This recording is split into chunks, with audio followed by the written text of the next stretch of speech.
Namo saya Adi Budaya, Namo Budaya. Salam sejahtera bagi kita semua. Selamat datang di Semaratungga Podcast. Hari ini kita akan membicarakan sebuah perjalanan yang panjang, yang luar biasa, sebuah dedikasi hampir 4 dekade di dunia pendidikan Buddhis. Dan untuk membahas sejarah, perjuangan, lalu masa depan STIAB Semaratungga, kita sudah kehadiran tamu yang sangat luar biasa, yang spesial, yang telah lama mendampingi perjalanan kampus ini. Mari kita sambut Bante Nyana Suryanadi Mahatera. Namo Budaya, Bante. Namo Budaya. Bagaimana kabarnya, Bante? Baik nih ya. Baik ya, ini Bante. ya. Oke lah. Oke. Bante, mengawali perbincangan kita, saya ingin mengajak pendengar atau Sobat Semat ini untuk sedikit flashback ke masa lalu. Kalau kita tarik mundur, nah perjalanan kampus ini kan juga sangat panjang. Betul. Berawal dari AKIP, lalu IIAB, lalu sekarang menjadi STIAB Semaratungga. Nah, boleh diceritakan Bante terkait sebetulnya seperti apa kilas balik dari perjalanan yang panjang ini? Adakah tokoh-tokoh yang memang menjadi pelopor pada saat itu? Gitu Bante. Ya baik, jadi kalau kita bersama kilas balik ya tentang STIAB Semaratungga ini tentu berawal dari kegelisahan utamanya para Dharma Duta pada waktu itu, yaitu di Wihara Mahabodhi. Itu para tokoh berpikir bagaimana untuk memenuhi sumber daya manusia Dharma Duta. Maka di tahun 1983 itu mulai berpikir untuk mendirikan setara SMA yaitu PGA seperti itu. PGA di tahun 83. Kemudian di tahun 1986 itu PGA lulus. Nah dari situlah mulai berpikir bagaimana dilanjutkan ke jenjang pendidikan tinggi. Nah, yang terpikir pada masa itu baru Akademi Keguruan Ilmu Pendidikan Semaratungga. Maka berdirilah Akademi Keguruan Ilmu Pendidikan Semaratungga yang tempatnya juga masih di PGA itu juga. PGA. Iya, PGA. Dan awal perjalanan PGA juga panjang karena juga tidak punya gedung. Jadi awal didirikan yaitu pinjam rumah penduduk. Salah satunya adalah mendiang Bapak Sarju, kemudian mendiang Bapak Sodinomo. Itu rumahnya dipinjamkan untuk sekolah pada waktu itu. Jadi itu daerah mana ya? Ya di Ngelo sini lah. Oh di Ngelo sini ya? Depan kampus itu dulu, yang rumah depan kampus ini dulu adalah dipinjam untuk tempat sekolah dulu.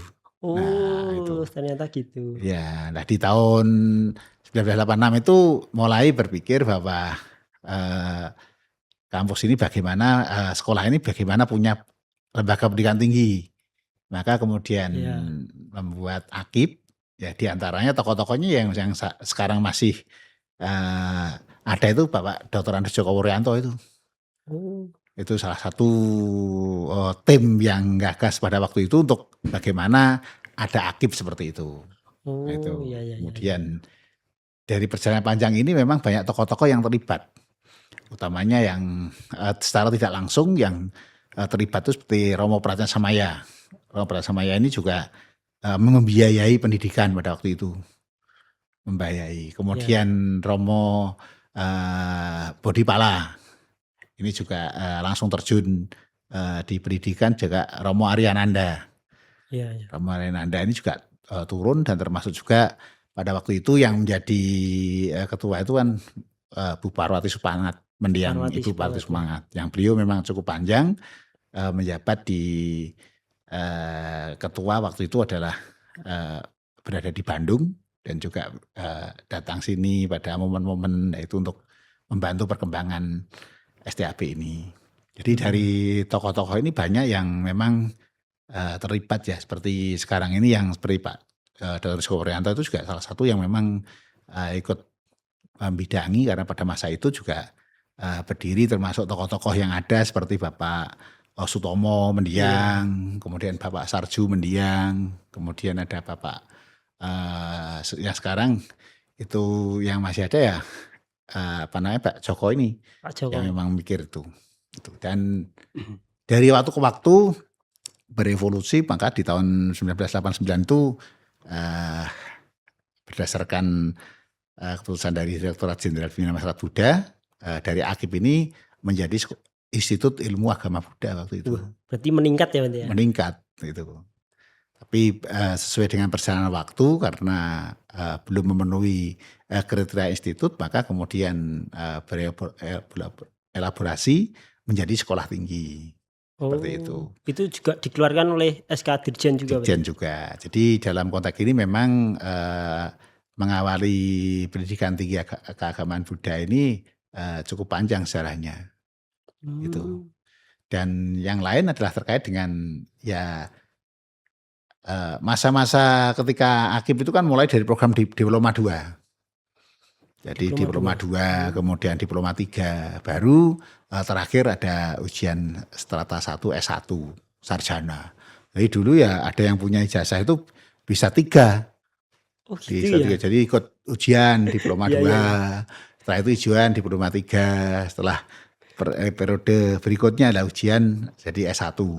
Yang masih sekarang masih aktif itu ya seperti Pak Kartomo itu mulai D2, D3, S1. Pak Waldiono itu D2, D3, S1 seperti itu pada masa itu. Gitu.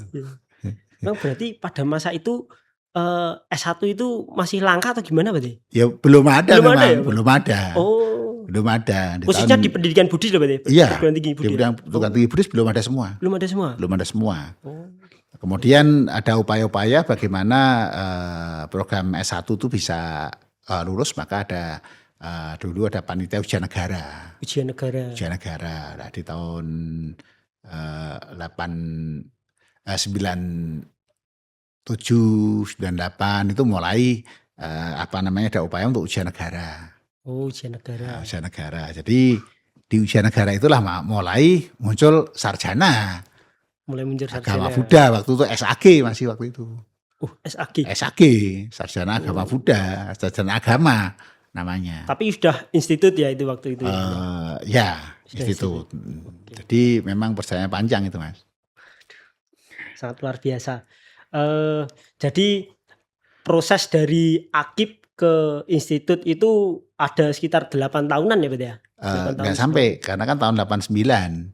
Jadi mulai tahun 86 berdiri, kemudian sekitar 2 tahunan lah ya. 2 tahunan lebih ya. 2 tahun lebih baru ke Institut Ilmu Agama Buddha Semaratuungga. Prosesnya seperti itu. Dan memang ya pada masa itu ya memang untuk belajar dan tenaga sumber daya manusia itu juga terbatas. Yang ngajar untuk dosennya itu juga masih terbatas.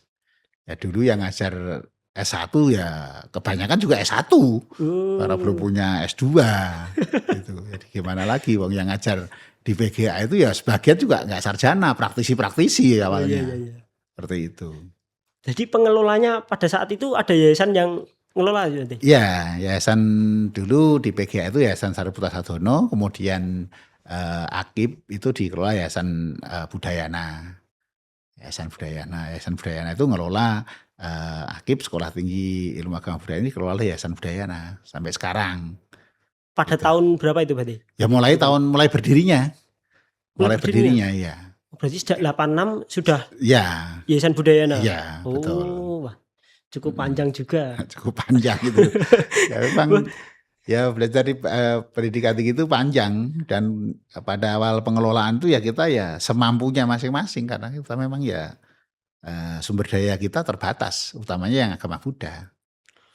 Kalau saya lihat kan ketua STIAB pada saat itu kan Bu Parwati Supangat. Itu menjabat 1 periode atau beberapa periode itu? Beberapa periode.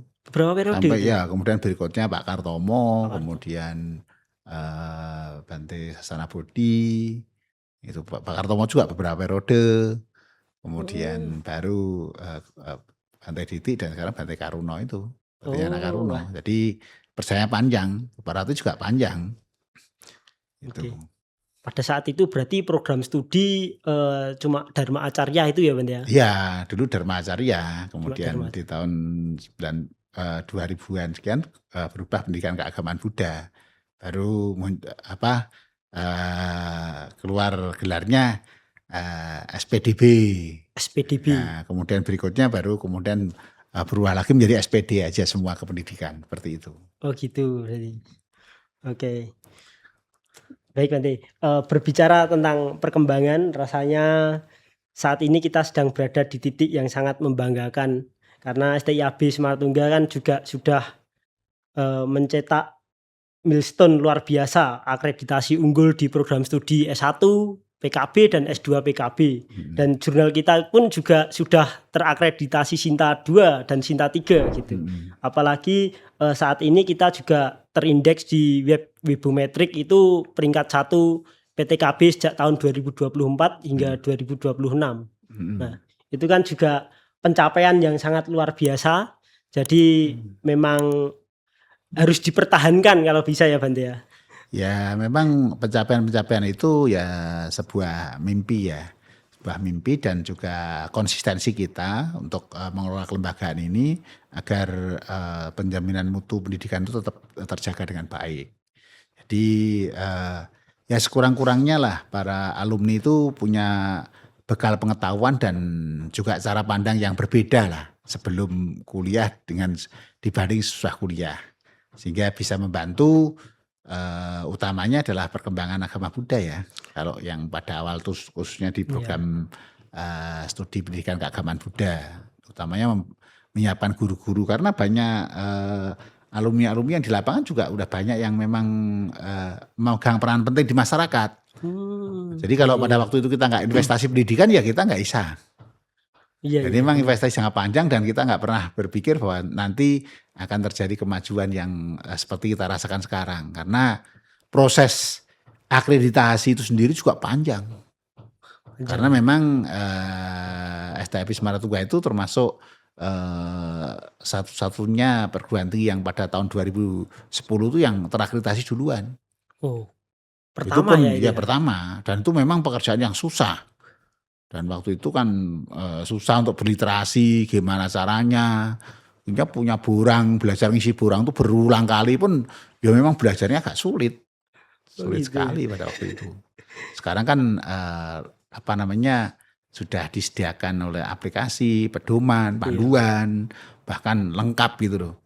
Iya. Sehingga memudahkan bagi kita untuk mengisi dan menentukan aktivitas kegiatan yang sudah dilaksanakan dengan baik seperti itu. Oh gitu. Ya.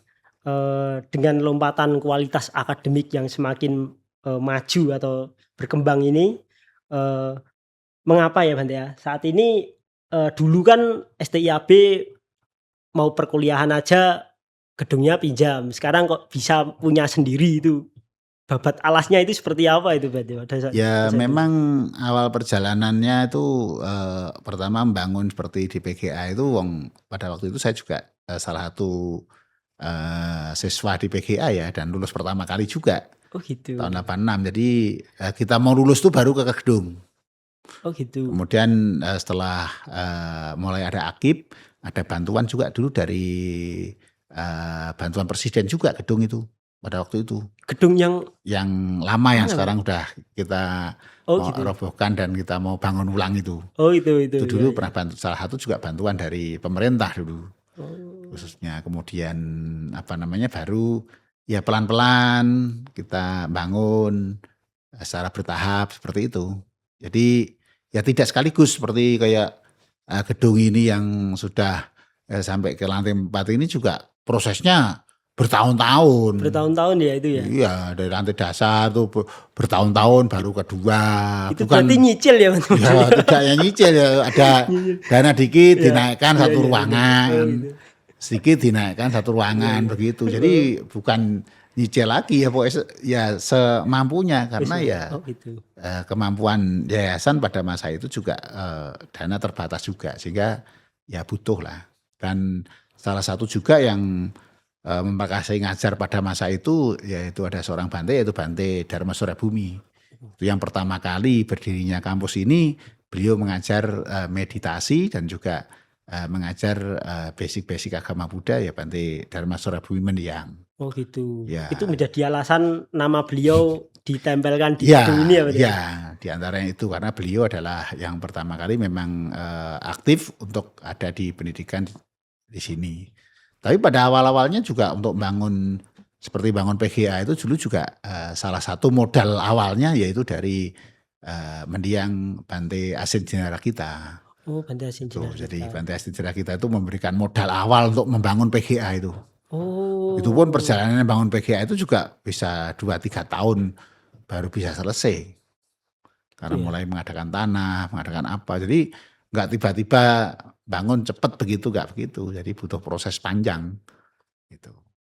Gitu. Sukong berarti juga mempengaruhi itu. Ya, makanya kan di sini kita dirikan satu pagoda itu untuk mengenang beliau bahwa beliau ini yang menginisiasi bahwa kebutuhan Dharma Duta dan kebutuhan guru-guru agama pada masa itu mulai terpenuhi. Seperti itu. Jadi ini salah satu ya kita buat kenangan ada pagoda. Pagodanya untuk mengenang Sukong itu pagoda. Ini pagoda namanya Pagoda Sinjera kita emang. Oh, gitu. Pagoda untuk mengenang beliau. Wah, keren juga perjalanannya.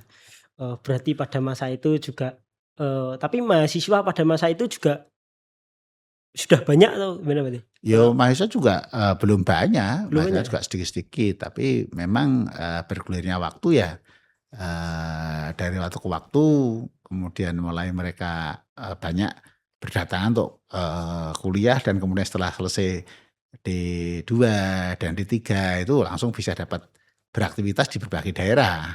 Utamanya ya waktu itu ya kebanyakan yang ngisi di PNS pada waktu itu ya. Karena banyak kebutuhan-kebutuhan PNS yang juga membutuhkan diploma dan sarjana seperti itu. Karena tahun 90-an itu kan PGA ditutup. PGA ditutup. Tutup. Jadi yang ngajar di SD, SMP, SMA itu harus sarjana. Maka ya mau nggak mau pendidikannya harus dipertahankan gitu. Gitu. Berarti harus istilahnya mengikuti aturan dari pemerintah pusat gitu ya. Nggak bisa kita untuk ngikutin. Itu. Jadi selanjutnya dengan lompatan kualitas akademik yang luar biasa ini dari mengapa juga kita pembaruan gedung di kampus yang selatan itu bisa dibangun Bante? Itu alasannya apa Bante? Kok perlu pembangunan Bante? Sekarang ini ya dari upaya-upaya untuk meningkatkan kualitas sumber daya manusia termasuk kualitas pendidikan, kualitas sarana prasarana itu kan butuh. Karena semua juga butuh standarisasi pendidikan itu ada standarnya.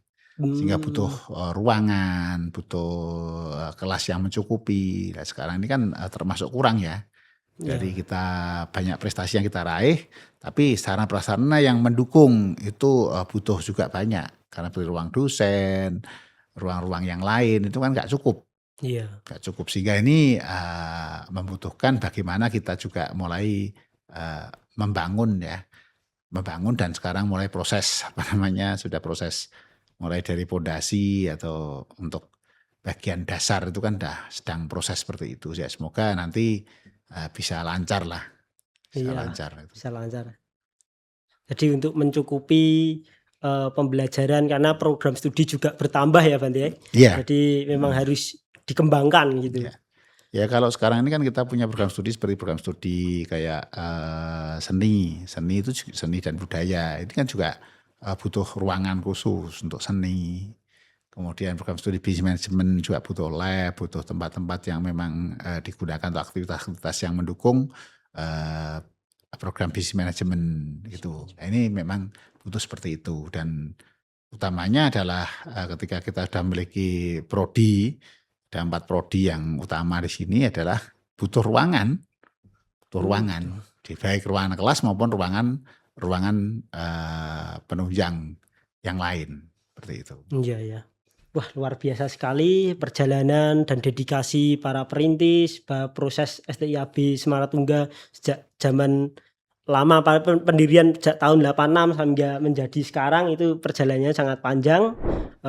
Jadi saya juga ingin menanyakan Bante, apakah ada dari sudut pandang Bante lah kesulitan pada masa lalu sampai sekarang itu apakah ada di dunia pendidikan nih Bante? Ya utamanya kesulitan pada awal-awalnya kan kesulitan sumber daya manusia.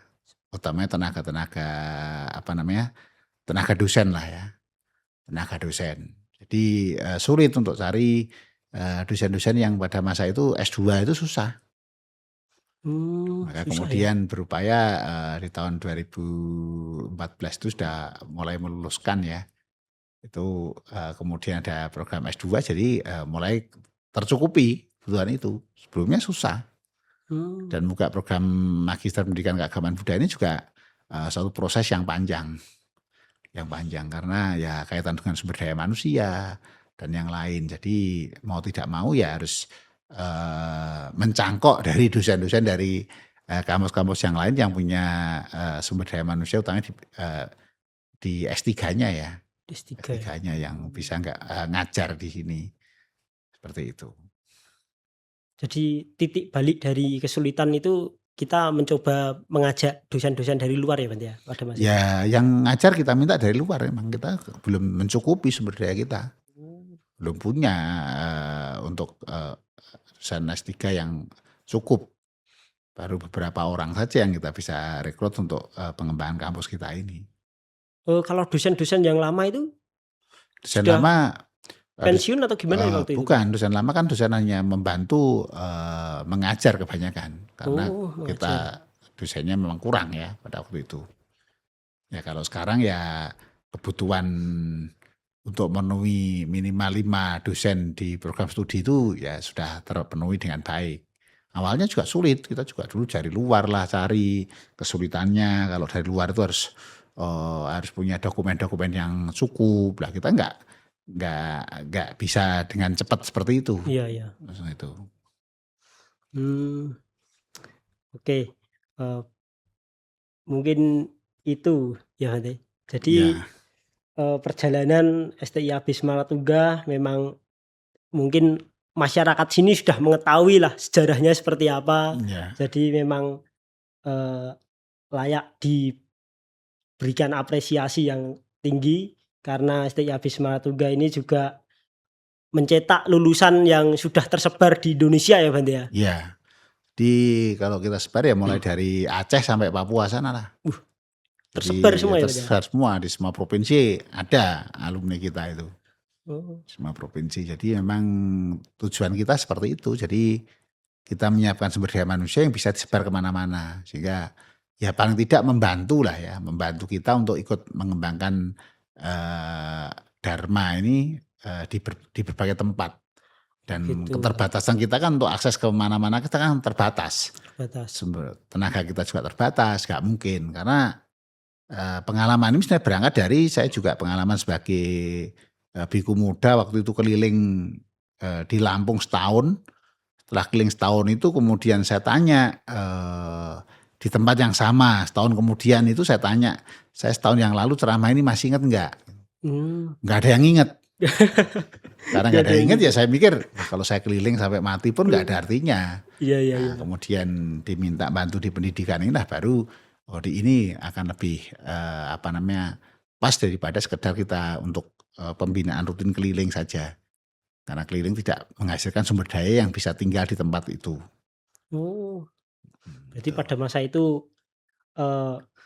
Bante juga memperhatikan pendidikan, juga, mengabdi untuk masyarakat, keliling untuk berceramah juga ya pada masa Ya itu ya? sebagai sangga ya harus itu ya. Karena kan karena jumlah anggota sangga juga waktu itu masih terbatas. Terbatas ya? Jadi butuh juga. Tapi kalau kita hanya mengandalkan otot kita saja, kita nggak menggunakan juga pola yang lain melalui pendidikan ya susah. Karena pendidikan adalah salah satu cara bagaimana kita menyiapkan sumber daya manusia dan juga investasi jangka panjang untuk perkembangan Dharma dan agama Buddha itu sendiri. Oke. Gitu. Kalau enggak ya nggak bisa. Iya iya. Makanya ya sekarang ini kita sudah harus terjun ya melalui berbagai lini. Kalau saya secara pribadi melalui berbagai lini. Baik melalui lini Kementerian Pendidikan, Kementerian Agama, sehingga kita bisa bersama-sama memikirkan bagaimana pengembangan dan perkembangan agama Buddha jangka panjang melalui dunia pendidikan, juga melalui pelayanan di masyarakat seperti itu. Itu. Hmm. Wah, luar biasa. Jadi memang setiap tahunnya itu ada aja lah pencapaian lah. Pada saat itu kan memang belum ada artikel jurnal, jadi belum ada akreditasi. Ini kan berarti seperti akreditasi jurnal terindeks Sinta 2, Sinta 3 itu kan baru-baru aja kan berarti? Ya, karena kan ya dulu kan untuk membuat jurnal itu kan juga nggak gampang, juga panjang juga waktunya kan.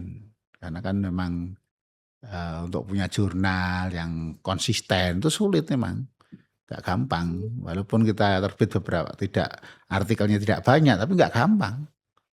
Nah untuk konsisten apalagi yang jurnal Semaratungga yang Sinta 2 itu kan jurnal internasional sehingga harus ada artikel-artikel yang internasional juga Oh gitu. gitu. Nah itu ya untuk mempertahankan begitu kan nggak gampang. Tapi rata-rata artikel yang terbit di Sinta 2 STI Abis Matungga bahasa Inggris semua ya, berarti internasional gitu kan? Ya Internasional. banyak kan bahasa Inggris ya. Ada yang bahasa Indonesia pun bisa saja karena kan sekarang bahasa Oh. Indonesia juga bahasa internasional. Iya. Iya benar. Gitu. Oke.